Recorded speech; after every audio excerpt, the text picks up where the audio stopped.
Hop. Et passe mon grand écran.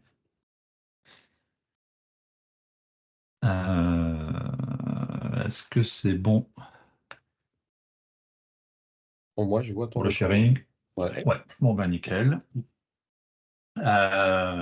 Alors pour cet événement de la communauté, donc l'idée là c'est de faire un retour d'expérience sur voilà Nico. Ouais. Tac, pardon.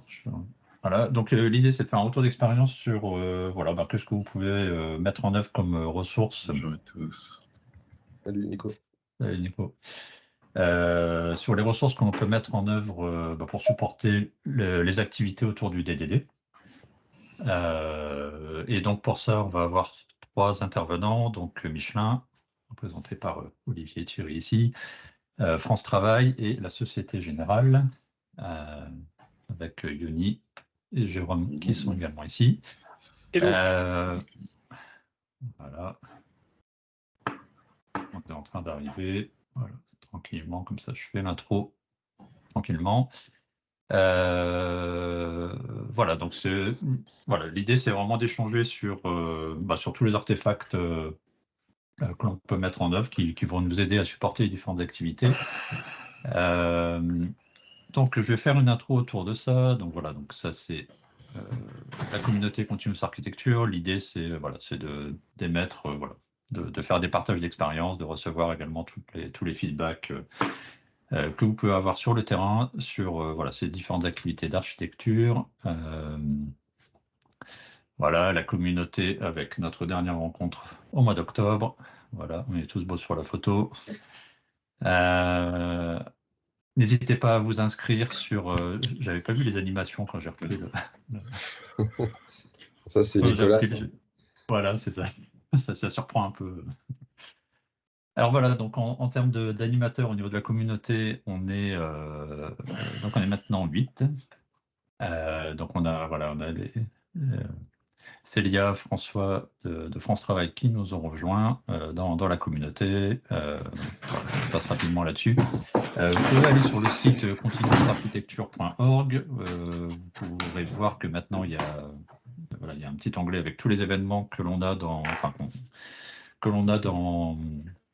la communauté sur l'année, qui sont publiés sur le site et puis bien sûr sur la page LinkedIn. Voilà, donc comme introduction, le grand classique sur le DDD, l'espace du problème, l'espace de la solution. Donc, va falloir explorer l'espace du problème, designer dans l'espace de la solution et essayer de communiquer tout ce que l'on va produire, tout ce que l'on va faire autour de ça. Alors, moi, ce que j'aime bien dire, c'est qu'effectivement, on va être dans une boucle de conception et de communication. C'est-à-dire qu'à chaque fois qu'on va prendre des décisions, c'est-à-dire qu'on va explorer le problème et on va designer une solution. Donc, designer, ça veut dire prendre des décisions. Petit aparté, parce que c'est quand même un sujet qui est assez récurrent dans la communauté autour des décisions. Alors, comment prendre au mieux des décisions, déjà sans essayer justement de formaliser trop qu'est-ce qu'une bonne décision, déjà, qui est impliqué dans les décisions. Donc, on va souvent trouver 4 types de profils. Donc, effectivement, donc les experts sur le sujet qui nous concerne, ceux qui vont mettre en œuvre la décision, ceux qui vont être impactés par la décision et tout le reste. Un exemple, ce sera plus simple. Prenons un exemple de l'actualité assez récente avec un célèbre avionneur, Boeing. Donc, il y a ceux qui ont pris la décision sur certains éléments de conception sur l'avion. Donc, il y a les experts, les ingénieurs en aéronautique. Il y a ceux qui ont mis en œuvre cette décision concrètement lors de la fabrication. Et il y a ceux qui sont impactés, c'est-à-dire les passagers. Et puis, il y a tous les autres. Voilà. Et, donc, voilà, on voit bien les différents intervenants qu'on peut avoir dans une prise de décision. Et puis, il y a tout ce qu'il va y avoir autour, le cadre. Voilà, la FAA au niveau aux États-Unis. Et donc voilà, donc on a bien le cadre, le contexte de la décision et différents intervenants au niveau de cette décision. Et donc pour rappel, effectivement, ce n'est pas aux architectes de prendre la décision. On est intervenant, donc plutôt en tant qu'expert. mais on n'est pas, souvent, voilà, ce n'est pas nous qui allons être impactés par ces décisions. Donc voilà, donc il y a bien cette boucle de design, et ensuite, voilà, tous les artefacts qui vont nous permettre de communiquer nos décisions, c'est-à-dire en gros la structure et le comportement du système que l'on va construire, souvent. Voilà, donc voilà, cette boucle de design et de communication.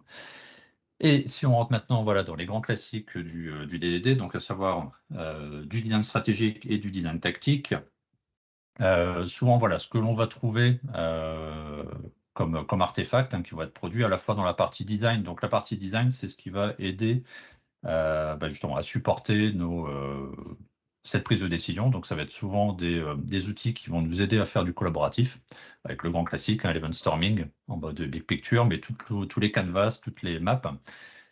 Et donc, bien souvent, les context maps et les bandits de context canvas, alors je les ai mis entre les deux, c'est-à-dire que c'est des outils qui vont à la fois nous aider à faire ce design, mais qui vont également nous aider derrière à communiquer ces décisions de design. Et derrière, on va avoir, alors, c'est pour ça que je les ai mis effectivement dans ce carré de communication, c'est-à-dire qu'on va avoir des diagrammes, des schémas, qui vont plutôt là, nous aider à transmettre, à communiquer les choix qui ont été faits en termes de structure et de comportement sur le système. Donc on va trouver effectivement des diagrammes qui vont représenter les flots de messages entre les bandits de contexte. On est bien ici dans ce niveau stratégique. Toute notre architecture fonctionnelle, donc c'est-à-dire en gros les relations entre les bandits de contexte, mais également au sein d'un bandit de contexte, les modules, leurs dépendances, leurs relations, et l'interface. C'est-à-dire qu'à partir du moment où on exprime justement des dépendances et on essaie de modulariser, l'idée, ça va être justement d'être très clair sur l'interface, comment on va pouvoir interagir avec le système. Et puis, on va avoir un modèle du domaine, mais plutôt grosse maille, donc les entités principales, leurs relations. Et ensuite, voilà, quand on va arriver plus sur cette partie tactique, hein, là, on va être plus dans un aspect, sur une implémentation et sur quelque chose de plus détaillé. Donc, on va faire des event storming, mais plus qu'on va appeler de niveau design, de design level. Et là, pour le coup, à niveau tactique, on va plutôt travailler sur des choses plus précises avec des scénarios et des exemples. Donc, avec des outils type example mapping, des user story mapping, des scénarios en mode BDD, et on va toujours retrouver notre bandit de context canvas qui va nous aider justement à communiquer aussi notre design. Et là, au niveau du domain model, on va être beaucoup plus précis, beaucoup plus détaillé, on va retrouver des classiques. Alors, ça c'est de ma pratique, hein, des diagrammes UML, donc, mais plutôt, on va dire, customisés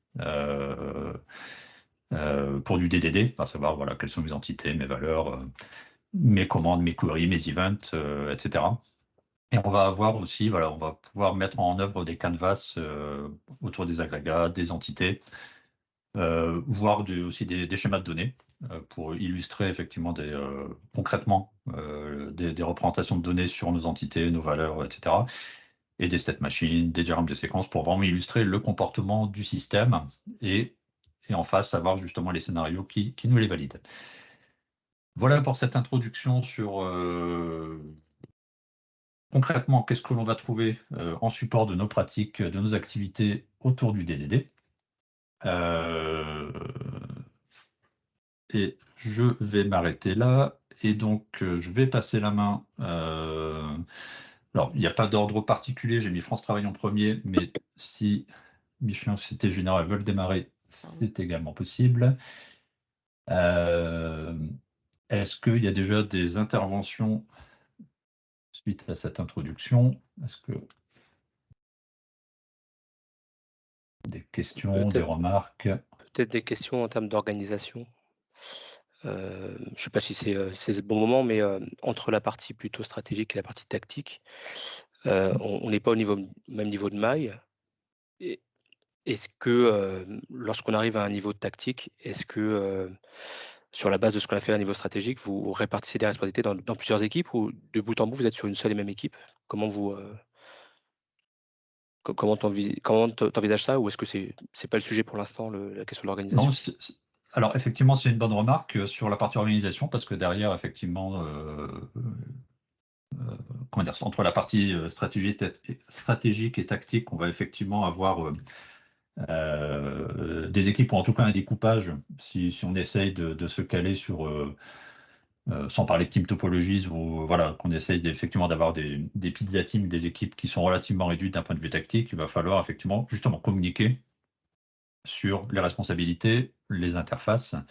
Mais effectivement, moi je pars du principe que souvent quand on est sur un niveau stratégique, c'est qu'on est sur sur un périmètre qui est relativement large, donc avec beaucoup de personnes. Et qu'effectivement, dès qu'on va arriver sur une partie plus tactique, on va souvent réduire comment dire, le nombre de personnes impliquées. Ce qui, pour moi, justement, sur la partie tactique, c'est d'ailleurs là-dessus où il y a le plus de challenge sur justement comment on va communiquer vers l'extérieur ce que fait notre système. Donc, il y a effectivement là des artefacts qui vont nous aider déjà à implémenter, à mettre en œuvre effectivement ce que l'on doit faire au niveau de notre système au sens large, que ce soit notre module, notre bandit de contexte, etc. Mais c'est comment je vais transmettre cette structure et son comportement vers l'extérieur. Donc c'est pour ça que pour moi, toute la partie interface, qu'est-ce que je peux faire, c'est crucial. Et donc les command query events souvent sont un très bon moyen, je trouve, d'illustrer ce que l'on peut faire avec un système. Après, bien sûr, on va le traduire concrètement avec des API, des schémas de données. C'est pour ça qu'on a des JSON schémas qui traînent, etc. Mais effectivement, aussi, on essaie de rester agnostique de la technologie, des commandes, des queries, des events, illustrer effectivement ces commandes, sur quelles entités elles vont intervenir et quels sont les grands changements d'état qu'on va avoir sur ces entités. Je trouve que c'est quelque chose qui aide à comprendre concrètement qu'est-ce que va faire cette partie de ce bout de logiciel, ce bout de système. Et ensuite, si on revient sur l'aspect stratégique, c'est justement comment, avec ce message flows, comment avec des scénarios de bout en bout, ces différents bandits de contexte vont communiquer entre eux et quels vont être les points de contact, avec toujours pareil, des commandes, des queries, des events, c'est-à-dire qu'un événement émis par un bandit de contexte va pouvoir être consommé par un autre, se transformer en commande en lui-même, il va faire un changement d'état suite à cette consommation d'événements, et de bout en bout, on va pouvoir comme ça reconstruire des scénarios grosse maille, end-to-end. Voilà, en tout cas, moi, mon interprétation, je ne sais pas si... Et du coup, c'est le même collectif qui adresse la question stratégique et les questions tactiques. C'est juste qu'au départ, ils sont tous ensemble. Et quand ils sont sur le tactique, on répartit la responsabilité sur les sous-ensembles. C'est-à-dire par exemple, on a fait un event storming, on a détouré des domaines à partir des événements, des principaux événements. Et puis après, autour des frontières qu'on a déterminées, on répartit les personnes autour de ces frontières-là. Et chacun va approfondir à un niveau plus tactique les événements, identifier les commandes, identifier les différents, les vues, etc., les aggregates. Comme ça, et puis après, tu as des boucles itératives où tu reviens sur la picture d'ensemble. Au global, c'est le même collectif, c'est juste qu'à un moment donné, ils travaillent ensemble sur le niveau stratégique, et à d'autres niveaux, ils sont répartis dans des équipes par contexte borné. C'est un peu ça l'idée? Ouais. C'est un peu ça l'idée. Moi, ce que j'aime bien dire au niveau de l'event storming, c'est que c'est un moyen de partager de la connaissance. Ouais. Et d'autant plus sur la partie stratégique, d'avoir cette big picture, que tout le monde la partage. Bien sûr qu'effectivement, tous les détails que l'on va avoir au niveau tactique, on n'a pas besoin de les connaître entre différentes équipes, différents modèles de contexte. Ceci dit, la vue d'ensemble, c'est pour ça que les event storming de type big picture, c'est important d'avoir un maximum de personnes. Les design level, effectivement, on ne va pas être à 40 ou 50 dans des event storming design level. Mais effectivement, l'idée, c'est toujours cette boucle de design et de communication ensuite vers l'extérieur. C'est-à-dire, j'ai pris des décisions, voilà, qui va être impacté. Donc, c'est sûr que la context map, c'est important aussi pour se dire, qui va être impacté par mes choix de design, par mes décisions ou par mes changements de comportement, de structure ou d'interface. Donc oui. Ok, merci. Merci pour ta remarque. Ce que vous venez de décrire, c'est une approche quand même assez descendante. Donc on part d'un système un peu global et ensuite on drill, on descend dans du détail. On pourrait imaginer, c'est un peu théorique ce que je dis, mais qui est aussi des trucs un peu émergents, c'est-à-dire qu'il y a des équipes, ceux qui travaillent sur un produit ou un futur produit et font des DDD plutôt plutôt tactique sur leurs produits, et puis à côté, il y a une autre équipe, etc. Et puis, de façon émergente, on fait la démarche inverse. On remonte en essayant finalement de fédérer ce que font ces équipes et de l'inscrire dans un cadre un peu global. Donc, ce serait une complémentaire, une approche plutôt descendante, top-down. C'est-à-dire que c'est effectivement, pour moi, c'est cette boucle ici, c'est-à-dire que voilà, on doit communiquer nos décisions de design, soit au niveau tactique ou stratégique. D'ailleurs, ces choix doivent être communiqués. Et d'ailleurs, pour moi, c'est un des principaux challenges que l'on a. Enfin, de mon expérience, on est souvent concentré sur cet aspect du design, c'est-à-dire qu'est-ce qu'on doit faire concrètement, mais le challenge, il est souvent sur comment je communique ça vers l'extérieur et comment je décris ce que fait concrètement mon système. Et je suis tout à fait d'accord avec ta remarque, Jérôme, il ne faut surtout pas que ce soit descendant, c'est-à-dire que, comme tu dis, les décisions qui viennent, comme on dit, les décisions, souvent, le meilleur moyen de prendre des bonnes décisions, c'est que ceux qui sont impactés, ceux qui font la décision, c'est eux qui vont la prendre, cette décision. Mais par contre, derrière, effectivement, tu parlais de cadre global, c'est comment on s'assure que le cadre global soit respecté. Donc que l'ensemble du système organisationnel soit au courant de ces décisions. C'est souvent le challenge principal. Je pense que dans toutes les grandes organisations, savoir ce qui se passe chez les voisins, c'est plus compliqué. Et d'où effectivement, comment on va réussir à supporter à communiquer ces choix. Donc c'est pour ça que là, on arrive souvent sur des diagrammes qui essayent de transmettre le plus simplement possible concrètement ce que fait notre système, sans être noyé dans des détails d'implémentation. Et c'est pour ça que cet aspect de quelles sont les interfaces de mes systèmes, c'est pour moi un point clé. Et bien sûr, avec les ADR, pour dire effectivement, on a fait ce choix-là, mais concrètement. Ok, mais c'est tout à fait clair. Donc, pour la suite, priorité à la France et au travail. Allez, let's go. Ça me fait penser justement sur un choix de design. Si on reprend l'exemple du célèbre avionneur, quand il a implémenté son système pour les pilotes, donc qui était vraiment impacté par un choix de design, donc un comportement du système qui a quand même engendré quelques crashs, a priori 2. Effectivement, il y a eu un choix de design, justement, comment il a été communiqué. Donc, il y a eu un problème de communication sur ce comportement du système qui avait un impact quand même assez grave sur les utilisateurs, en tout cas ceux qui étaient impactés par ce design. Le fameux MCAS.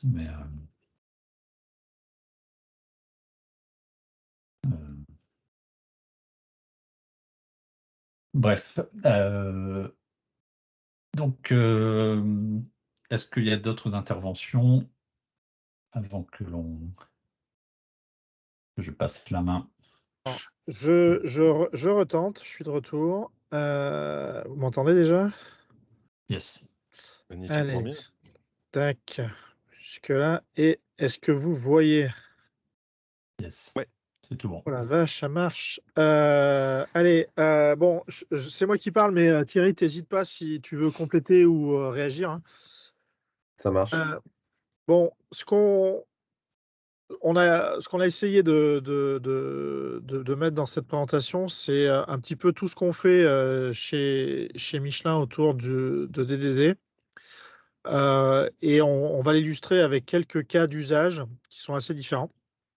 Bon, donc du coup, clairement, DDD pour nous, ça fait partie du toolkit de Continuous Architecture. On essaye d'avoir une approche formation pour aider nos architectes. Donc, on a mis au catalogue une formation. Généralement, on fait appel à un gars très bien qui s'appelle Jérémy quelque chose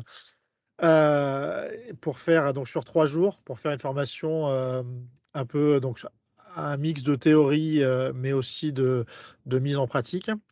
Et on a aussi introduit l'été dernier dans un kata pour architectes la mise en place sur un cas fictif, je vous le ferai voir tout à l'heure, de quelques éléments de la boîte à outils DDD. Donc on essaye vraiment de mettre l'accent sur l'information parce que DDD, en fait, c'est pas si simple que ça à appréhender. Et on s'est rendu compte que finalement, bon, il y avait la partie théorique, etc. Mais le mieux, c'était quand même de faire. Donc, on a une partie formation et après, on essaie d'accompagner nos équipes. Alors, on a, c'est ce que je mets sur le slide, on a 3 cas, on va dire, on a 3 typologies d'utilisation de DDD chez nous. Je crois que ça a été dit juste avant par France Travail. On utilise beaucoup les event storming pour découvrir un domaine. J'aurai un exemple. On peut aussi utiliser le DDD à la maille d'un domaine. Et là, ça a été très bien présenté juste avant. Donc, pour décomposer un domaine en sous-domaines et aligner l'organisation avec sur les bandits de contexte, en fait. Et on l'a aussi utilisé dans quelques cas à la maille d'un produit, vraiment, donc plutôt une équipe, pour faire le design interne du produit en question. On n'a par contre pas trop de retours. Je sais que Jérémy, par exemple, est capable de descendre à ce niveau-là, mais on ne l'a pas trop poussé DDD au niveau des développeurs. Donc les notions de vraiment quand on est dans du design fin avec aggregate, etc., c'est pas des choses qu'on a vraiment expérimenté pour le moment. On s'en sert plutôt à une maille domaine pour faire de la modélisation et puis pour positionner les contextes les uns par rapport aux autres et aligner les organisations. Alors, le premier cas, en fait, on a trouvé, si vous suivez, il y a un truc qui s'appelle DDD Crew, CREW. Ils ont un repository GitHub dans lequel ils ont open sourcé pas mal de trucs et ils ont open sourcé un kata autour de DDD en fait. Et donc c'est un cas fictif. Alors je peux vous le faire voir sur Miro, mais c'est un peu gros. Donc c'est un cas fictif ça modélise en fait une société qui vend des voitures en ligne. Et en fait, donc c'est un kata qu'on a fait sur 3 sessions de 2 heures, donc ça prend presque la journée. Et on part d'une phase où pour donner un peu le contexte, on explique un peu le business model de cette société, etc. Et puis derrière, très vite, on découvre le domaine. Donc là, pour le coup, l'event storming, il est déjà fait.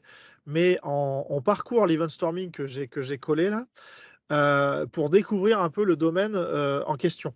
Donc, alors, vous voyez en fait sur l'image qu'il y a deux event storming distincts. Il y a vraiment la partie haute, elle est vraiment plutôt orientée Customer User Journey. Donc là, en fait, faut s'imaginer. Donc là, je crois que l'exemple qui est pris, c'est un couple de personnes âgées qui se lancent dans l'achat d'une voiture en ligne pour la première fois. Donc la partie haute, c'est vraiment tout le processus d'achat étalé sur plusieurs mois, décrit sous forme événementielle. Et la partie basse, c'est la traduction en termes un peu plus, on va dire, produits et techniques de cette Customer Journey, là aussi en événementiel. Donc là, on s'en sert parce que ça serait trop long. On a un event storming qui est fourni d'ailleurs par DDD Crew qui permet de découvrir le domaine. Donc on passe pas mal de temps à parcourir cet event storming, ce qui permet de poser les questions, etc.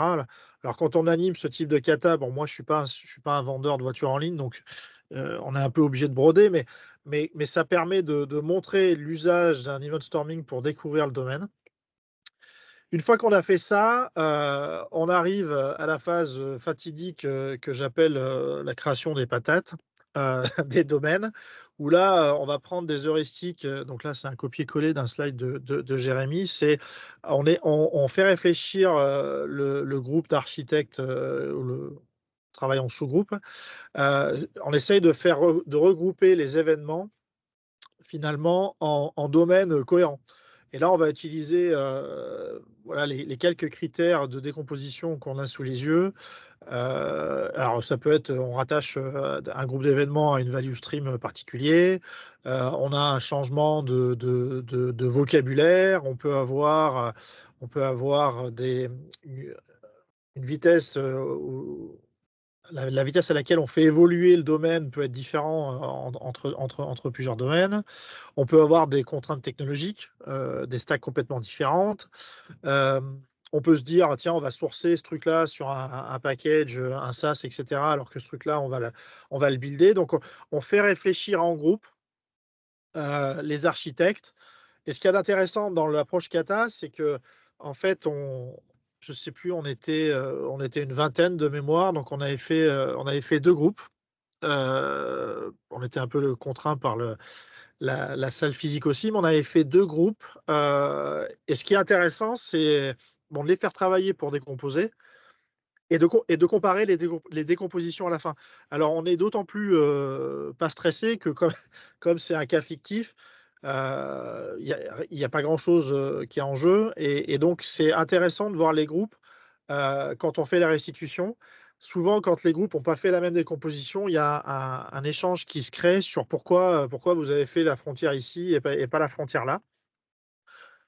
On en profite aussi de l'exercice pour identifier, c'est le cas des événements là, qui sont en noir sur fond jaune. Là. Ce sont ce qu'on appelle les événements pivots. Donc ça veut dire que typiquement, quand on a des événements pivots, ça veut dire qu'on a deux domaines qui se parlent et ça peut nous emmener sur la discussion. Finalement, si on a un événement pivot, comment je positionne? Donc j'ai un domaine qui est en amont de l'autre, et l'autre qui est en aval, et on peut avoir des discussions sur finalement comment je vais, c'est l'utilisation des stratégiques integration pattern, comment je vais positionner finalement ces 2 contextes l'un par rapport à l'autre. Est-ce qu'il y en a un qui va pousser son format vers le suivant et du coup, le suivant va être obligé de développer une petite couche d'anti-corruption layer pour éviter que le langage et la modélisation du contexte en amont viennent corrompre le contexte en aval. Donc, identifier ces événements pivots, c'est aussi une façon de montrer aux architectes que c'est là qu'il y a souvent une intégration entre 2 systèmes et qu'il faut y passer un peu de temps pour réfléchir à comment on positionne les contextes les uns par rapport aux autres, et ça peut avoir des conséquences assez importantes. Une fois qu'on a fait cet exercice, on rentre dans un truc qu'on ne fait pas tout le temps, mais qui est ultra intéressant, qui est que finalement, en fait, donc là, chaque rond rouge, c'est un domaine, d'accord?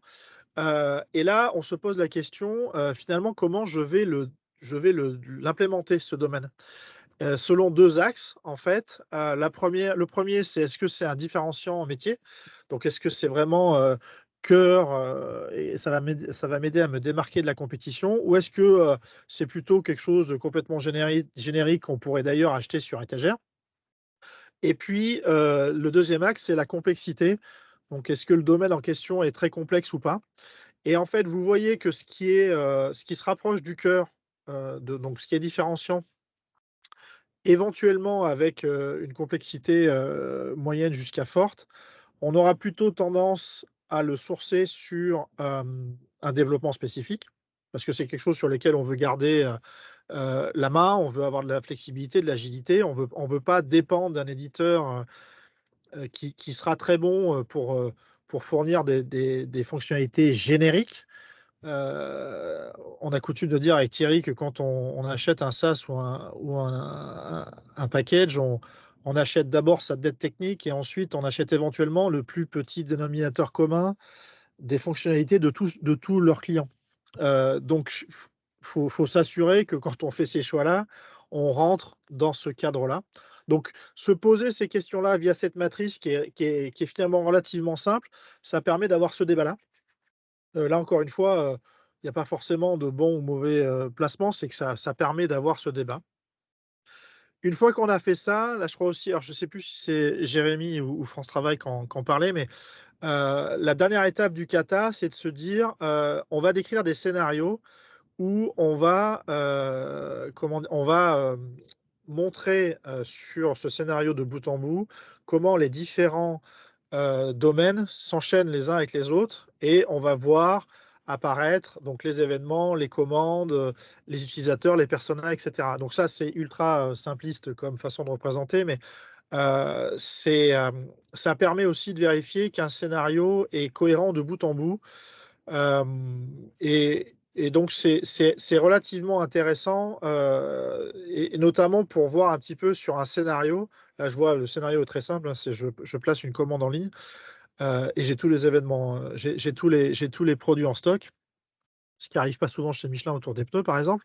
C'est un peu plus compliqué que ça, mais globalement, quand on fait ce type d'exercice, ça permet de se rendre compte que sur ce scénario, finalement, on a 3 domaines, potentiellement 3 équipes qui vont intervenir. Quels sont les événements échangés? Quelles sont les actions qui sont lancées? Donc, c'est une façon assez simple de représenter ce type d'événement et pas forcément process driven, plutôt en prenant la perspective d'un utilisateur. Donc ça, c'est un kata qui est disponible en ligne sur GitHub. Nous, on l'a joué une fois, on a eu plutôt des bons feedbacks. Et pour apprendre voilà, quelques outils de la boîte DDD, on a trouvé que c'était plutôt intéressant à utiliser. Enfin, je ne sais pas si Thierry, tu veux rajouter un truc, si j'ai oublié quelque chose sur cette partie-là, mais je pense qu'on est pas mal.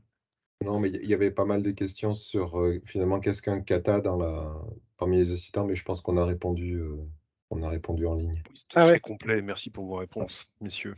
Ouais, alors je suis désolé, je vois pas les questions, puisque comme je partage, je vois pas les questions. N'hésitez pas à m'interrompre, hein. Mais c'est bon, le back-office a traité. Ah, merci, vous êtes mignon. Alors, le deuxième cas réel, c'est la découverte d'un domaine. Donc là, l'outil de base pour ça, c'est l'event storming.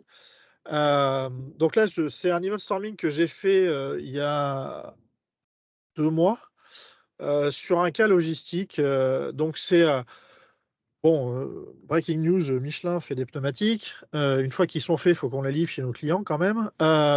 Et donc, pour vous donner un ordre de grandeur, chaque jour, Michelin planifie à environ 2000 camions qui livrent des pneus un peu partout en Europe, avec un taux de remplissage qui est somme toute très raisonnable, qui est un taux de remplissage de 97% du camion. Donc on a assez peu de place perdue. Enfin, outre le fait qu'un pneu c'est quand même creux et qu'il y a quand même de la place perdue, mais on arrive à optimiser. Ceci étant, on a des use cases où on peut, si on a des clients qui nous commandent des pneus un petit peu en avance, on peut finalement arriver à anticiper en utilisant un peu cette place entre guillemets perdue pour livrer en anticipation des clients. Donc c'est le scénario qui s'appelle Logistic Platform Replenishment.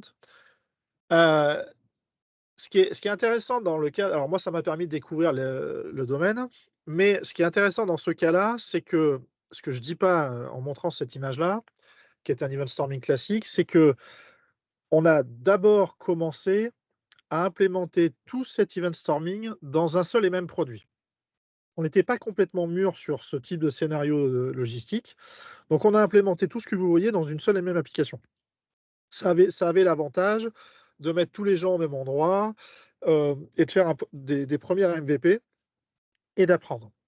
Au bout de 2 MVP, donc à peu près, je ne sais plus, 12, 14 mois, l'équipe est revenue vers moi en nous disant ben, c'est super, on a appris, mais en fait, on se rend compte qu'on a généré plein de problèmes à implémenter toute cette logique-là dans un seul et même système.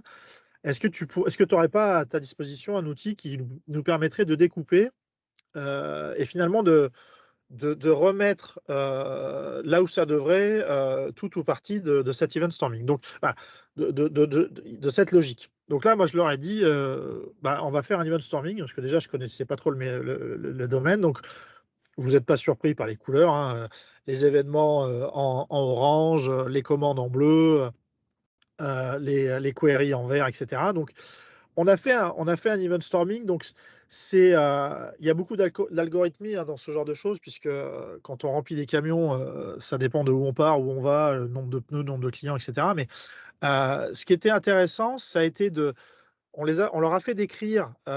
Donc là, je rejoins ce qui a été dit dans la session d'avant. Moi, quand j'anime un event storming, je suis très pénible sur un événement, c'est un participe passé. Ça évite notamment que les gens de l'IT confondent un message et un événement. Donc, tout ce qui n'est pas sous forme de participes passés, je boucle dessus jusqu'à avoir un participe passé. Et puis, je suis pénible sur un autre aspect, enfin, sur plein d'aspects, mais au moins un autre, c'est le fait que tous les participants de l'event storming soient pas d'accord sur le vocabulaire à utiliser. Et il y a des fois, d'ailleurs, quand vous voyez souvent quand il y a un petit post-it rouge en dessous d'un événement, c'est qu'on a une question autour de l'événement. Donc, ça peut être on n'est pas sûr du nom. Est-ce que moi, je vois souvent les équipes IT pousser un vocabulaire parce qu'on utilise un package et on cherche à pousser le vocabulaire du package, alors qu'en face de nous, on a des gens du métier qui utilisent un autre vocabulaire. Mais je vois aussi l'autre problème qui est qu'on a tellement lobotomisé nos collègues du métier qui se mettent à parler le même vocabulaire que nous. Et du coup, ils divergent du vrai vocabulaire de leur domaine de compétences. Donc, encore une fois, l'event storming est très pertinent pour converger sur un vocabulaire sur lequel tout le monde est à l'aise. Et une fois on a modélisé cet event storming, je ne vais pas rentrer dans le détail parce que bon, déjà, je ne m'en rappelle plus, mais en plus, ce n'est pas complètement l'objet. Mais c'est une fois qu'on a modélisé cet event storming, et ben, on refait l'exercice de création de ces fameuses patates, là, ces domaines, donc sur les mêmes heuristiques. Et entre nous, changement de vocabulaire et fréquence de mise à jour, souvent c'est le duo gagnant. Et on a réussi à découper ce qui était initialement packagé dans un seul et même système. Finalement, on a réussi à renvoyer dans des domaines qui existaient déjà. Vous voyez par exemple que le grand rectangle à gauche, c'est là où on prend les commandes et on les gère. On a réussi à renvoyer une partie de la logique qui avait été implémentée dans un système tierce dans le domaine dans lequel il aurait dû être dès le départ. Et finalement, le faire sous forme d'event storming en mode collaboratif avec, pour vous donner un ordre d'idée, on était à peu près 8 et il y avait 3 IT et 5 métiers dans ces trucs-là parce que sinon on va décrire le système à base de flux. Donc il faut beaucoup de métiers et un gentil animateur. Et on a réussi à redécomposer cette histoire-là et à les conforter dans l'idée que, OK, on a fait les 2 premières MVP dans un seul et même système, mais à partir de maintenant, on va renvoyer ces différents domaines dans le domaine, le ou les domaines auxquels ils auraient toujours dû appartenir. Donc, event storming, en plus, c'est facile à animer, c'est facile à faire. Moi, je conseille de souvent démarrer par ça. Il y a des questions ou je peux enchaîner? Ou le back-office a été encore une fois formidable? Tu peux enchaîner, je pense. Super. Ouais, je pense que c'est. Ouais. Alors, le dernier c'est qu'on voulait illustrer, c'était vraiment au niveau d'une application, d'un produit. Donc, c'est le refactor d'une application qui est hébergée dans nos usines pour faire la cuisson des pneus et qui était obsolescente, très obsolescente et monolithique, etc. Donc, on a fait un booster pour essayer de la moderniser, etc. Et donc là, on est vraiment au sein, c'est un seul domaine, un seul produit. Et on a fait exactement la même chose. Donc, je ne vais pas vous expliquer comment on cuit les pneus chez Michelin. Je ne suis pas un expert, mais grosso modo, on a fait un event storming que vous voyez. Donc, vous pouvez vous rendre compte que cuire un pneu chez Michelin, déjà, vous ne saviez peut-être pas que pour faire un pneu, il fallait le cuire. Mais pour cuire un pneu, pour qu'on puisse le vendre, il y a déjà tout un ensemble de choses à faire. Et on est passé par le même exercice de création de ces patates. Alors là, vous voyez l'artiste qui sommeille en moi. J'ai dessiné les patates sur le board Miro. Et on a essayé de regrouper les événements ou les commandes et les queries par domaine. Donc ça, c'est event storming, on a découvert le domaine, création de patates.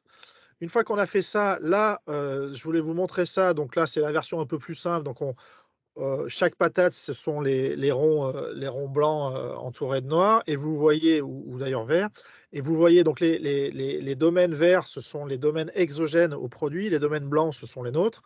Et vous voyez les événements pivots qui permettent de passer d'un domaine à un autre. Ce qui nous emmène vers un exercice ultra intéressant, y compris au sein d'une application, et pas forcément au niveau d'un domaine, c'est la relation entre les différents domaines. Donc, souvent, qui est en amont, qui est en avant. Donc, ça, c'est les U et les D. U pour upstream, D pour downstream. Et vous voyez les petits post-it bleus qui sont finalement le pattern d'intégration qu'on a choisi entre deux domaines. Donc, vous en avez 9 de mémoire, si je ne dis pas de bêtises, Jérémy, dont un qu'il ne faut pas utiliser, qui est je partage tout, mais vous avez, je vous en ai déjà parlé, l'anti-corruption layer, vous avez celui qui est en amont pousse en aval, celui qui est en aval pousse en amont. Vous avez les deux qui se parlent et qui se mettent d'accord sur un langage commun, hein, ce qu'on aurait pu appeler un petit peu avant les objets canoniques ou les objets pivots. Donc, vous avez plusieurs patterns et dans ce type quand vous faites ce type d'exercice, vous pouvez, soit en interne dans le produit, soit avec des domaines externes, vous devez définir comment ils interagissent. L'autre gros avantage d'avoir défini ces patates, ces domaines, etc., y compris au sein du produit, c'est qu'on a pu modulariser le produit. Donc, on est parti d'un système monolithique construit dans les années 2000, je pense, qui fonctionnait très bien, mais qui était monolithique. Donc, pas une dispo compliquée. Chaque fois qu'on voulait déployer quelque chose, il fallait arrêter l'atelier. Et quand on arrête l'atelier, qu'on ne cuit plus nos pneus, on perd de l'argent. Donc, on a pu, en découpant ce domaine-là, ce produit en sous-domaine, donc vous voyez venir, on a fait une architecture microservice dans lequel on a utilisé un broker Kafka pour leur permettre, au moins pour les événements, de transiter. On a pu décomposer le monolithe qui existait et en faire un système beaucoup plus modulaire. Il y a une question dans l'assemblée. Oui. Combien de temps pour faire ces ateliers? Ah, alors là, on y a passé du temps, 3 jours. 3 jours, 3 jours au total. Mais ouais, en continu. Alors, on a quand même dormi entre temps, mais, mais 3 jours de suite. il nous a fallu 3 jours. Pourquoi? À cause ou grâce à ça. Je crois que tu en as parlé, Jérémy, c'est le domaine Canvas. Là, et en fait, c'est une façon de décrire chacun des domaines et c'est ultra puissant. Alors, c'est ça qui nous a pris un peu de temps. Donc, vous avez le nom, est-ce que c'est quelque chose que je veux construire ou acheter, etc. Quelle est la fréquence d'évolution, etc. Ce qui est ultra intéressant, c'est la partie centrale. Ce domaine, il parle quel langage? Donc là, vous voyez la traduction anglaise d'un domaine de cuisson. Donc mais c'est vraiment le langage du domaine. Vous voyez les grandes policies, les grandes décisions qui sont implémentées dans le domaine. Vous voyez les communications entrantes et vous voyez les communications sortantes. Moi, j'appelle ça la carte d'identité du domaine, du contexte et du bandit de contexte. Et c'est vraiment, en fait, ça permet vraiment, à la limite, que ce soit au sein d'une équipe qui gère ce produit-là ou d'un domaine, vue synthétique, ce domaine, il fait quoi? Il reçoit quoi, il produit quoi et c'est quoi le langage qu'il utilise.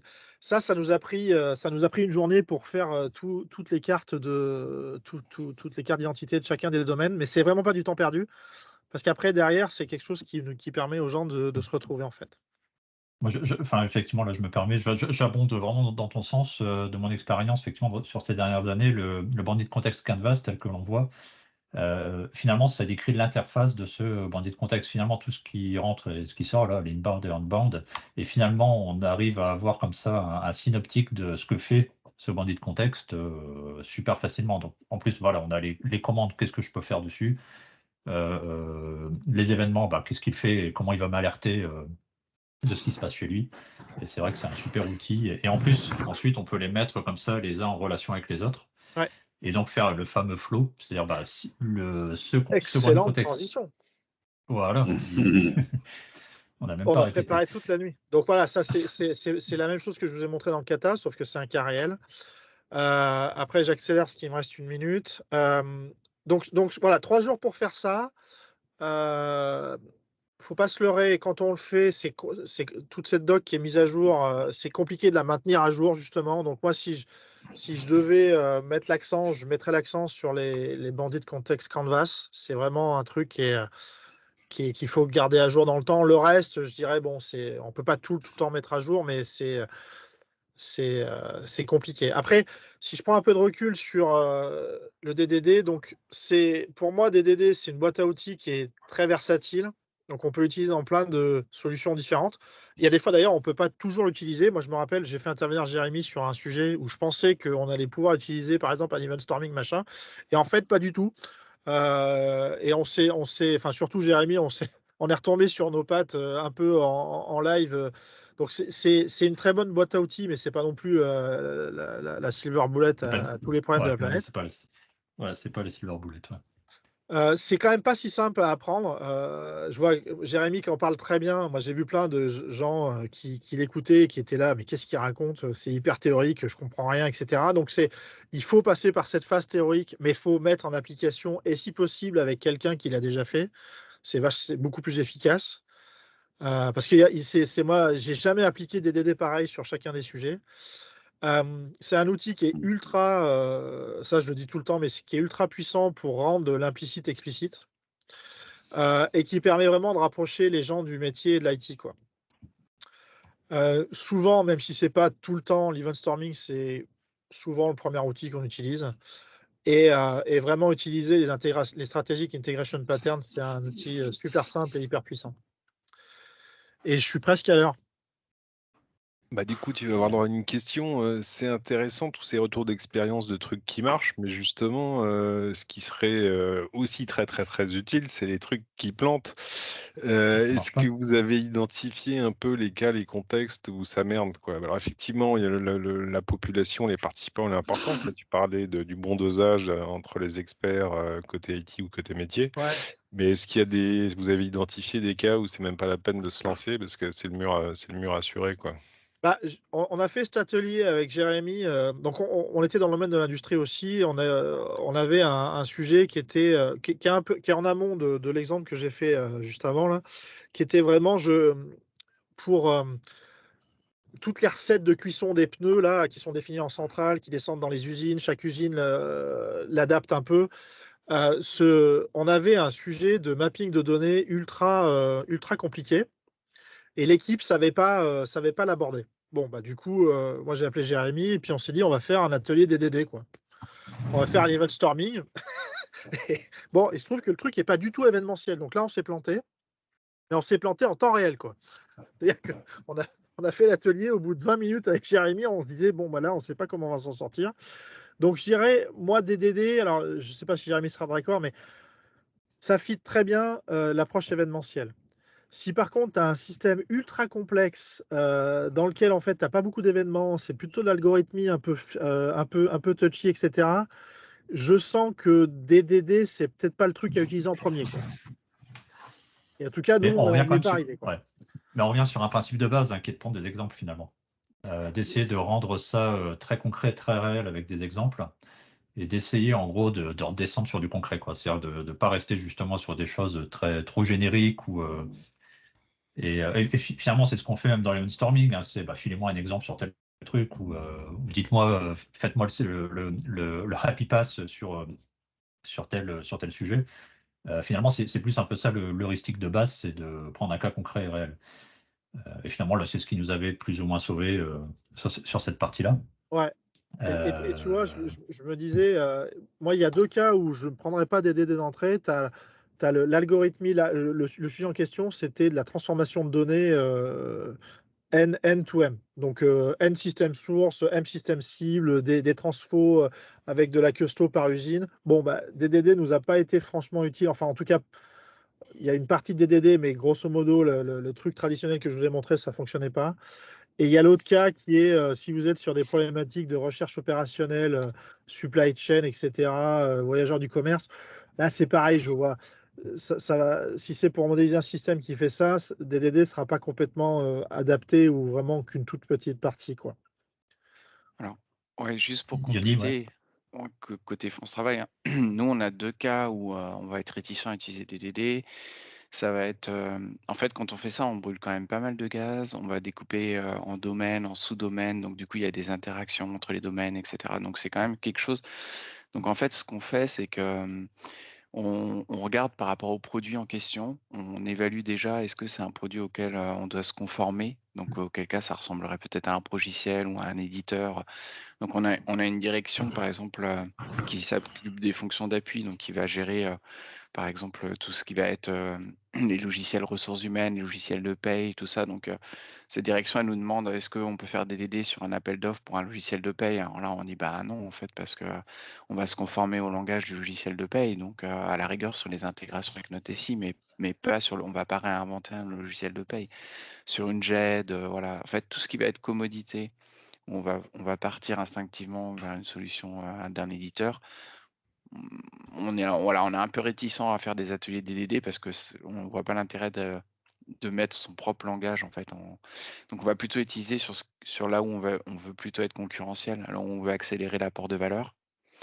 Voilà. Et après aussi par rapport au métier. Si on voit qu'on n'a pas de métier en face, souvent c'est que c'est pas bon non plus d'utiliser des DDD quoi. Donc là, on va pas se casser la tête à dire on va découper en plein de domaines, etc. S'il n'y a pas de métier en face pour nous dicter le langage et le découpage, voilà. Donc les deux cas, c'est un peu ça. C'est s'il n'y a pas de métier, ou alors si c'est pas quelque chose qui apporte une valeur concurrentielle à l'entreprise et qu'on est plutôt sur une fonction transverse.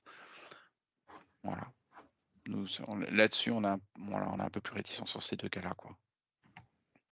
Je suis bien en phase. Ouais, très clair. Merci pour ce Et retour. pour l'avoir fait d'ailleurs, un petit retour très rapide là, en 30 secondes pour l'avoir fait récemment sur justement un système d'information constitué uniquement de logiciels. Pour le coup, effectivement, l'event storming ne sert pas à grand chose. Ce qui est néanmoins intéressant, c'est quand même de reprendre le vocabulaire utilisé par chacun des logiciels et vraiment de stick to it, hein, c'est vraiment de s'y coller. Pour éviter justement les incompréhensions ou générer de la complexité avec ça. Donc c'est vraiment, par expérience, c'est aller dans la doc de chacun des logiciels et reprendre exactement au mot près, enfin que ce soit en anglais ou en français d'ailleurs, reprendre ces mots-là et faire justement on va dire les flux d'intégration entre chacun de ces logiciels et essayer de se dire oui, à tel moment, enfin donc upstream, downstream, ça marche. Donc faire une context map, mais plutôt de la faire non pas avec un event storming, mais juste en allant gratter la doc. Voilà, donc là, enfin, je peux pas trop vous montrer parce que je vais pas checker avec le client, mais on pourra le faire entre nous. Mais effectivement, voilà, ça marche assez bien et d'avoir vraiment une context map avec tous ces liens et vraiment de reprendre le vocabulaire. Donc on revient plus sur la base du DDD, c'est-à-dire l'ubiquitous language. Voilà. Mais là, il n'y a pas vraiment d'event storming ou plus pour se dire voilà, qui se trouve en amont, qui se trouve en aval. Donc ce qui est utile là par contre, c'est le message flow, comme on l'a vu, ou dit autrement les commandes, les courriers et les event flow. Et ça marche pas mal. Et ensuite, justement, arriver sur des bounded context canvas, même avec du logiciel, ça fonctionne bien aussi. Parce que là, pareil, on va, entre guillemets, se rendre agnostique de est-ce que c'est une API, est-ce que c'est justement un vieux CSV ou du XML, et de s'abstraire un peu de tous ces détails techniques, mais de revenir justement, qu'est-ce que ça fait concrètement, en prenant bien le vocabulaire du logiciel. Et finalement, ça c'est assez efficace aussi. Voilà. Et de renvoyer sur la doc du logiciel, hein, pour le coup, justement, quand on voyait au centre sur le bounded context canvas de quoi ça parle, enfin, qu'est-ce que manipule ce soft, enfin ce système, de renvoyer directement sur typiquement, voilà, s'il y a du NetSuite, hein, le RP Oracle par exemple, là, voilà, renvoyer sur qu'est-ce que ça manipule. Ok, ouais, intéressant. Yoni, tu avais levé la main. Tu voulais dire quelque chose ou... Oui, j'avais une question, mais plein d'interventions entre-temps. C'est pour ce que disait Olivier par rapport au fait que dans certains cas, le DDD ne convient pas. Et la question que je me posais à ce moment-là, c'était est-ce que c'est le DDD qui ne convient pas ou c'est l'event storming qui ne convient pas, parce qu'il n'y a pas de notion d'événement. Et j'ai l'impression que c'était plus l'event storming, mais c'était mon interprétation. Et je voulais avoir confirmation. Parce qu'il y a sans doute d'autres outils du DDD qu'on peut utiliser, même s'il n'y a pas de fonctionnement événementiel. Est-ce que je me trompe ou... Je pense que tu rejoins ce que vient un peu de dire Jérémy, finalement. Peut-être un petit peu. En fait, effectivement, sans prendre trop de temps, comme disait Olivier, sur des systèmes où il y a beaucoup d'algorithmies, effectivement, le DDD, en fait, ce qui est toujours quand même intéressant, effectivement, au-delà de l'événement, c'est déjà d'identifier ce qui bouge, donc les entités, grosso modo, les valeurs, et de quoi on va parler. Et effectivement, ici, on cale beaucoup d'algorithmies dessus. L'algorithmie, finalement, on arrive souvent à la planquer justement dans des systèmes un peu boîte noire, et revenir sur l'interface de ce composant boîte noire, même s'il y a beaucoup d'algorithmes à l'intérieur, ça par contre c'est intéressant. Et justement de revenir sur ces notions d'interface. Voilà. Mais effectivement, c'est plus ce côté événementiel ou ce côté où on a des systèmes où ils sont, pas très typés informatique de gestion finalement. Le DDD marche bien pour des systèmes très informatiques de gestion. Voilà, pour des systèmes effectivement où il y a beaucoup plus d'algorithmes, c'est pas forcément le plus approprié. Merci. Je fais un peu le gardien du temps, désolé. Il nous reste 20 minutes. Est-ce que, désolé, Yoni, Jérôme, est-ce que vous pouvez enchaîner ou s'il y a d'autres questions, effectivement, on va essayer d'y répondre rapidement. Oui, alors pas de souci. Merci déjà pour ces 2 partages très intéressants. Donc Yoni, je ne sais pas si tu avais prévu de présenter quelque chose. Nous, à la Société Générale, le DDD, c'est un truc qu'on essaie de promouvoir depuis de très nombreuses années. J'en entends parler depuis quasiment 10 ans. Et le fait est qu'on est surpris par la difficulté à déployer cette pratique ou cette bonne pratique. C'est-à-dire qu'on se rend compte qu'il y a des gens qui sont des évangélistes du DDD, qui le pratiquent à petite échelle. Et alors, parfois, ils quittent la société, ou il y en a qui sont malades, hélas. Et on se rend compte que tout ça s'essouffle vite, ça disparaît. C'est une pratique qu'on a vachement de mal à faire prendre et à généraliser, quoi. Donc là, il y a Yoni à qui j'ai demandé de m'accompagner, qui est un de ces experts et évangélistes dans la maison. Donc Yoni, plus évangéliste qu'expert. Enfin, je monte progressivement, mais voilà. Ouais, ça fait un moment que j'y travaille, mais j'ai pas encore le retour d'expérience que vous avez. C'est-à-dire que j'ai pas encore beaucoup de cas pratiques sur lesquels je peux faire des vrais retours. Donc, on a beaucoup de convictions, de support pédagogique, de support de communication à ce stade. Et voilà, on en est surtout là. Ouais, Jérôme, pour rebondir sur ce que tu dis, je partage votre perception aussi chez Michelin. Moi, je trouve que ça tient sur quelques personnes aujourd'hui, en fait. Donc ça fait, tu vois, ça fait pas 10 ans, mais ça fait 4-5 ans qu'on en parle. Ouais. Et en fait, en tout cas, ça n'a pas eu une courbe d'adoption exponentielle pour l'instant.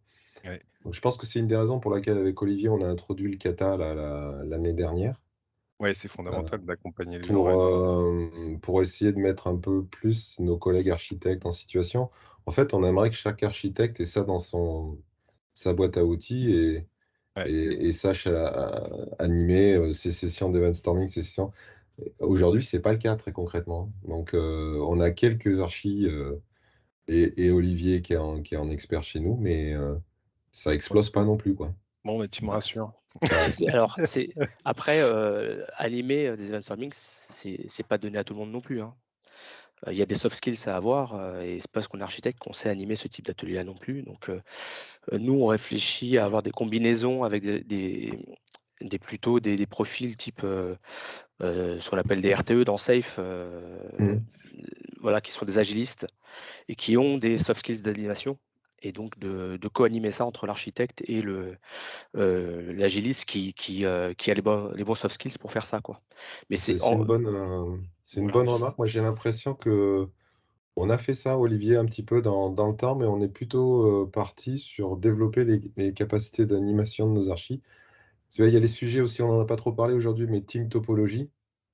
Ta remarque, Yoni, me faisait penser à ça parce qu'au début, les ateliers team topo, on demandait beaucoup aux coachs agiles, etc., de venir. Puis finalement, on se rend compte que un archi qui a des capacités d'animation, ça fait le boulot, quoi. Ouais, mais je suis d'accord avec Yoni, c'est que, j'espère, je vais faire vite, mais le truc, c'est que les coachs Lean et Agile qu'on a chez nous, ils sont très bons dans la facilitation, etc. Mais ils ont peut-être plus de mal à rentrer sur le pourquoi de ces toolkits-là, le pourquoi Team Topo. Alors que finalement, un architecte, lui, il va comprendre le pourquoi, et nous, on essaye de leur donner des capacités de facilitation. Et là, je suis d'accord, c'est pas, ils sont pas tous capables d'eux, mais on essaye plutôt de les emmener sur la facilitation. Ouais, Et avec l'intelligence collective, on le fait tous ensemble. Voilà, Alors oui, c'est pour c'est ça une qu'on bonne imaginait remarque. des binômes. Mais voilà. Mais on n'a pas expérimenté encore, donc voilà, c'est une conviction, c'est pas. En tout cas, c'est une intention. On aimerait bien essayer ça, mais on n'a pas encore de retour d'expérience à vous faire là-dessus. Bonjour, c'est Stéphanie Pouderoux. Là, je peux faire un petit retour sur ce sujet si vous voulez. J'ai bossé longtemps chez Volvo, en fait, là, j'y suis plus, mais en fait, moi, je pensais aux compétences effectivement des consultants internes, des business consultants, des business analystes, qui en fait font font des descriptions de ce type-là quand ils décrivent un peu les, comment on appelle ça, des swim lanes ou des choses comme ça. En fait, on est un peu sur l'event storming quelque part. Enfin, Oui, pas c'est ça. exactement. Donc en fait, On peut retrouver voilà. des éléments. Donc quelque part, quand on décrit des objets métiers, etc. Donc en fait, au-delà des communautés d'agilistes, il y a aussi ces communautés-là. Alors je ne sais pas si elles existent toujours dans vos entreprises, mais qui peuvent aussi vous aider et et où vous pouvez avoir des points de convergence, si je peux me permettre de m'exprimer ainsi. Mais vous pouvez vous y retrouver peut-être ici, dans tout ce qui est ces phases voilà, d'analyse ou d'exploration avec le métier. Je pense que ces communautés-là peuvent aussi vous aider. Vous pourriez travailler ensemble. Oui, complètement. Donc, l'idée, c'est de dire que finalement, il n'y a rien de bien nouveau et neuf. C'est une autre façon de faire des choses que les gens ont toujours fait dans l'IT, notamment l'approche par les processus. Mais effectivement, si on se fait l'avocat du diable, on peut se dire que l'event storming qui finit par détourer une chaîne de valeur au final à l'ancienne, avec l'ancien vocabulaire, on savait aussi le faire simplement avec des processus, quoi, avec des événements déclencheurs et des événements résultats. Donc, conceptuellement, il n'y a rien de bien nouveau. Ce qui change, c'est effectivement la façon de faire turbuler, émerger tout ça et surtout de créer du consensus, que ce soit collaboratif et collégial, quoi. Donc, moi, j'entends bien ta réponse. Et effectivement, nous, on a des gens qui nous disent, finalement, votre truc de DDD, là, ça prend pas, mais c'est juste parce que ça sert à rien, quoi. Et c'est ça qui nous balance dans les dents. C'est les gars, vous n'avez rien inventé, quoi. Ouais, c'est un peu violent, mais c'est le fait que c'est ça. En fait, pour donner un retour côté France Travail, là, on a le même problème que vous, c'est-à-dire sur le fait d'avoir plus d'animateurs DDD et on essaye un peu les mêmes techniques, transformer les architectes en facilitateurs. Et pour juste par rapport à la remarque qui vient d'être faite là, en fait, nous on a un département d'architectes fonctionnels qui n'adhèrent pas, en fait, on n'arrive pas à les. Pourtant, c'est les architectes fonctionnels, et c'est ça, ils décrivent des processus, des fonctionnalités, et on n'arrive pas à les faire adhérer. Et là, sur l'exemple de mes événements que je vous ai présenté tout à l'heure, j'ai travaillé avec un architecte fonctionnel. Et lui, il était parti, et ça, je pense que c'est un peu le grand écart qu'on a du mal à faire, c'est il était parti tout de suite en disant un événement, une prestation, j'essaye de créer un truc mutualisé, rationalisé, je regarde les attributs qui sont pareils, et c'est normal, c'est la démarche de l'ingénieur classique de dire je rationalise et je crée un référentiel commun, et voilà. Et tout seul dans son coin, quoi. Et en fait, il est venu avec moi du coup faire les ateliers DDD. Il a vu que les métiers ils étaient divergents sur certains points, etc. Et à la fin, il a fini par se dire, bah non, on a bien 2 domaines différents. Et je pense que c'est là où qu'on a vraiment un souci. Enfin, moi, j'ai vraiment du mal à faire passer ce message-là. C'est parce qu'on est formé à une démarche d'ingénieur où on veut rationaliser, mutualiser, mettre en commun. On pense que c'est ça qui va faire qu'on ira plus vite demain.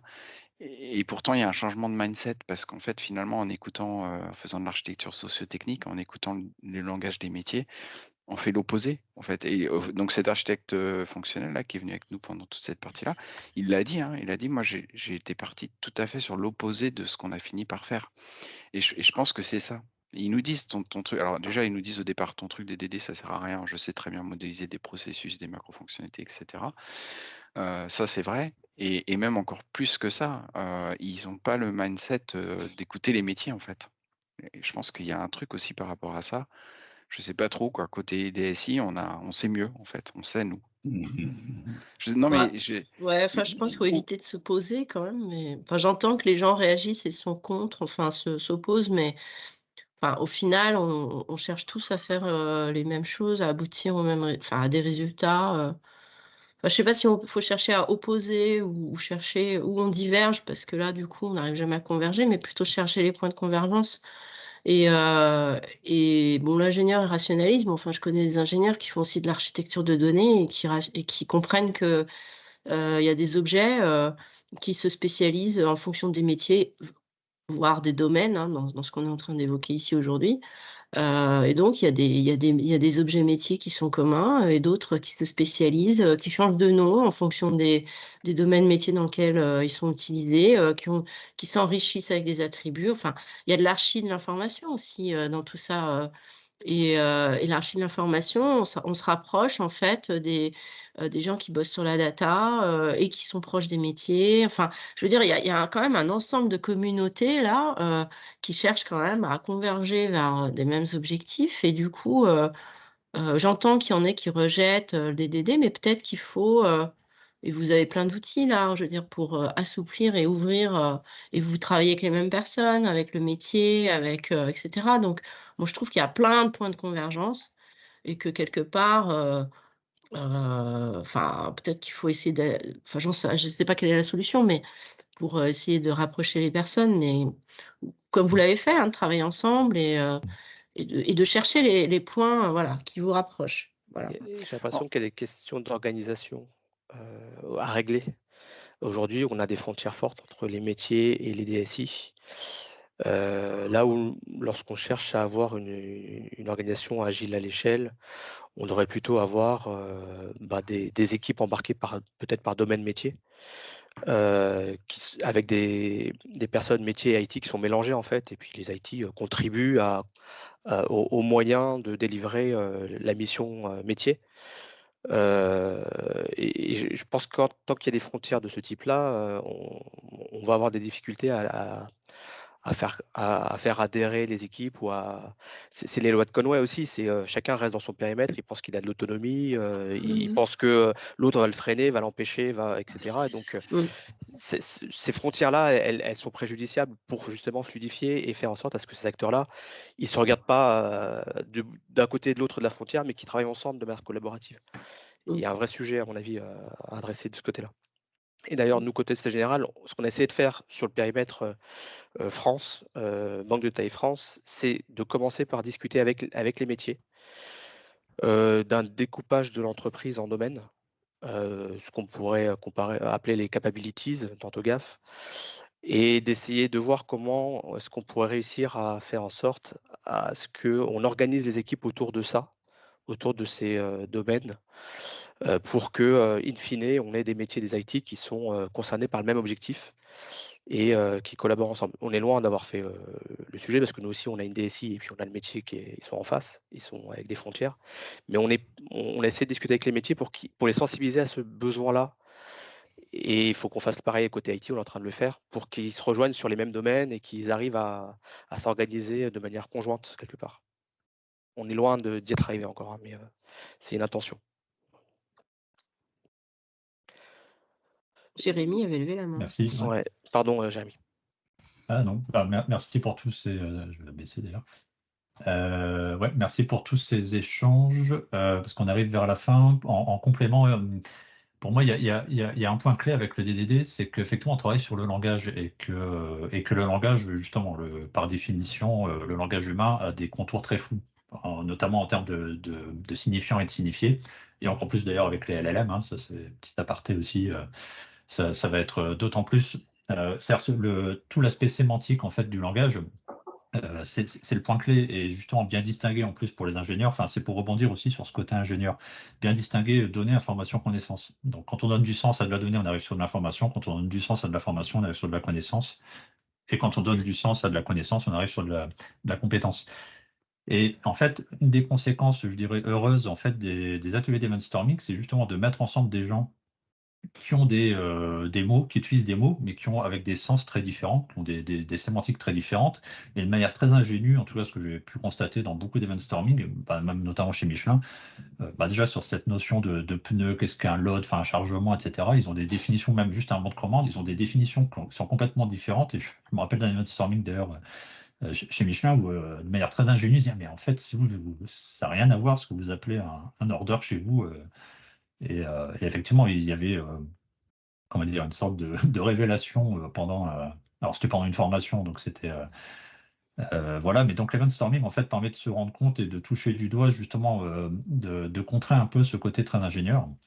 Et il y a un exercice tout bête, alors que je fais plus en formation, mais pas en atelier, mais je ne sais plus le nom que je lui donne, mais l'idée c'est de prendre, typiquement chez Michelin, de prendre des casquettes, de faire prendre dans l'assistance des casquettes très différentes et de dire c'est quoi pour vous le pneu idéal. Donc chez Michelin par exemple, ou c'est quoi pour vous une commande idéale, ou je sais pas qu'est-ce qu'on pourrait prendre en finance comme exemple, mais l'idée c'est de dire c'est quoi un pneu idéal côté R&D, côté marketing, côté finance, côté fab, côté manufacturing, côté supply chain, etc. Et en fait, on se rend compte que effectivement, déjà les caractéristiques n'ont absolument rien à voir.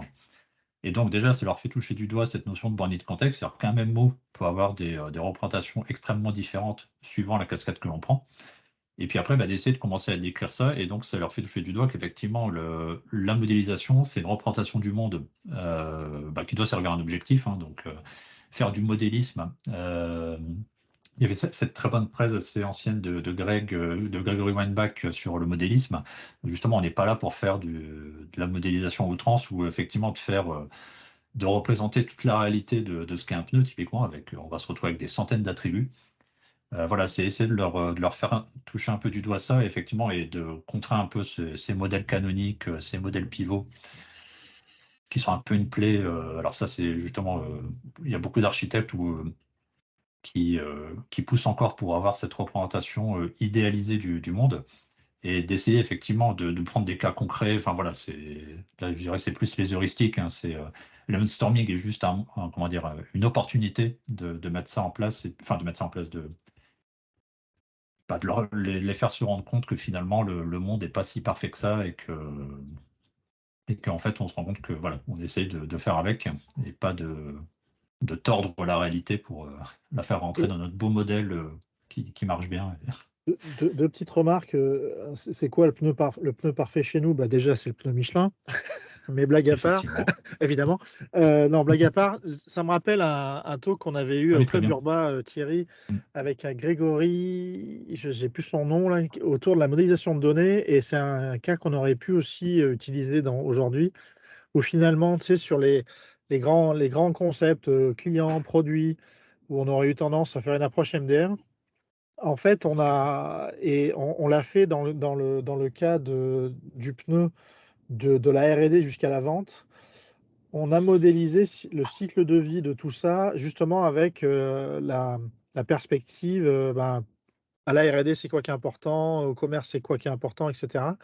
Et même si ça donne un cycle de vie end-to-end, on fait bien apparaître qu'il y a des domaines particuliers, et finalement, le plus important, c'est de partager, être capable de matcher les ID entre les différents domaines.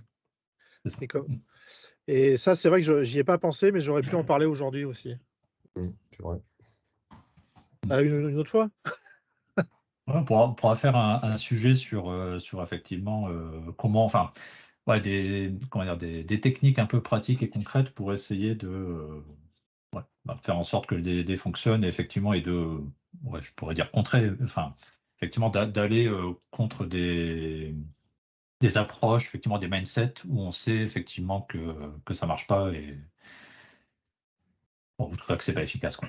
Il y a Nicolas justement, il y a Nicolas qui demande quels sont les prochains ateliers envisagés. Parce que moi, je vais devoir les nôtres aussi. Ouais, voilà, par rapport à nous. Ouais. Donc, je pense qu'on pourrait peut-être faire un atelier sur justement le mindset DDD. Je ne sais plus avec qui on en avait discuté. Je crois qu'on avait déjà fait un truc sur le mindset DDD qui marche bien. On peut peut-être faire, moi, dans cet esprit, Jérémy, l'idée que je me disais, l'atelier 2, maintenant qu'on a un peu balisé les pratiques des uns et des autres, est-ce qu'on ne ferait pas bien de se dire, tu vois, comment infuser des DDD au sein des orgas, qui est le défi de tout le monde, en parlant du mindset, parlant de comment infuser des DDD au sein des orgas, tu vois, qui pourrait être peut-être le thème d'un deuxième atelier, si ça vous tente. Parce que Parce que globalement, là, ce que vous avez présenté côté Michelin et ce qu'on a présenté côté France Travail, je pense qu'on est quand même globalement en phase. Hein. Enfin, on fait à peu près les mêmes ateliers. Alors, bon, il y a sans doute des consolidations de chaque côté, mais je pense que sur le fond, enfin, on est en phase, quoi. Il n'y a pas un grand écart entre les deux, quoi. Donc on fait à peu près les mêmes choses. Voilà. Après, c'est ça. Et avec les devs aussi. Et infuser le DDD aussi aux équipes qui réalisent. Ça, c'est un des challenges aussi. Ça, c'est un challenge. Enfin, on va pas dire vers le bas parce que c'est peut-être un peu péjoratif, mais effectivement, d'infuser à la fois vers le métier et puis vers des équipes plus IT. C'est récurrent. Oui, on pourrait mettre en commun des objections, entre guillemets, qu'on a rencontrées chacun de nos côtés, là, et voir pourquoi on a eu ces objections et comment on peut y répondre, quoi. Ça peut être intéressant. Ouais, les freins, les leviers, comment y répondre, quoi. Tu vois, c'est ça, Jérôme. Le côté humain, voilà. Le côté humain. Et parler des postures à cette occasion et de se dire, entre les architectes, les coachs, entre guillemets, les business analysts qui évoquaient, je trouve, c'est comment impliquer tout ce monde-là et quel rôle chacun peut peut-être jouer. OK. Ouais, merci Olivier qui nous quitte, qui nous a quitté peut-être déjà. Donc, merci à tous.